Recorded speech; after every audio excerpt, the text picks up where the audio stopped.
Ina ni Carlos Yulo, Angelica Yulo nakisali sa Squid Game Season 2. Naghatid ng kasiyahan sa publiko ang kumakalat na larawan mula sa isang nakakatuwang eksena sa hit Netflix series na Squid Game 2.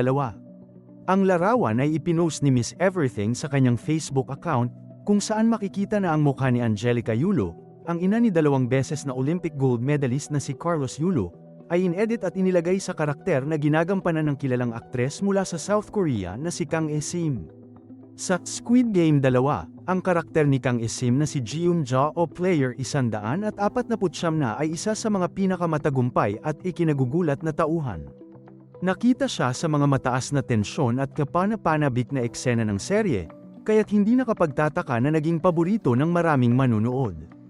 Isinasalaysay sa sequel ang buhay ng mga kalahok na naglalaban-laban upang makamit ang premyo sa isang matinding laro ng buhay at kamatayan. Ang imahe na ibinahagi sa Facebook ay nakatawag ng pansin ng mga netizens dahil sa pagka-edit ng mukha ni Angelica Yulo sa isang popular na eksena mula sa serye. Ang pagpapalit ng mukha ni Angelica kay Kang E-sim ay isang nakakatuwang biro ng mga tagahanga at nagsilbing aliw sa mga fans ng serye, lalo na sa mga nanunood na may koneksyon kay Carlos Yulo. Ang ginawang edit ay nagbigay daan para sa iba't ibang komento mula sa mga netizens na nagbigay ng kanilang opinyon at reaksyon. Isa sa mga komento ng netizens ay, "Go, Mima! Pag nanalo ka dyan, mas mayaman ka na kay Kaloy."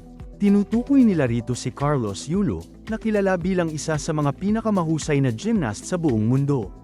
Ang nasabing komento ay isang pagpapatawa tungkol sa posibleng tagumpay ni Angelica sa larangan ng Squid Game, pati na rin sa pagkakaroon ng mas maraming yaman kaysa sa kanyang anak na si Kaloy. Isa pang komento mula sa netizens ay, "Kaya pala familiar." Ang pahayag na ito ay nagsasaad ng reaksyon ng mga tao na tila nakita nila na may pagkakahawig ang mukha ni Angelica kay Kang E-sim, kaya't nang makita ang edit, ay naging pamilyar sa kanila ang karakter. Hindi rin nakaligtas sa mga komento ang pagkakaroon ng friendly rivalry sa pagitan ng mga bansa. Isang netizen ang nagkomento, "Go Mommy Yulo! Pero mas magaling pa rin Japan." Ipinapakita nito ang suportang ibinibigay nila kay Angelica. Ngunit may kaunting biro tungkol sa mas mataas na antas ng kahusayan ng ibang mga bansa, tulad ng Japan, sa mga laro ng Squid Game. Sa kabuuan, ang kumalat na larawan at mga reaksyon ng mga netizens ay nagbigay ng aliw at tawanan sa mga tagahanga ng serye at sa mga taong may koneksyon kay Carlos Yulo at sa kanyang pamilya. Sa kabila ng seryosong tema ng Squid Game, ang mga ganitong uri ng biro at edits ay nagpapakita kung paanong ang mga tao ay nakakahanap ng kasiyahan sa mga paborito nilang karakter at mga kwento sa kabila ng mga trahedya at paghihirap sa buhay ng mga tauhan sa mga serye.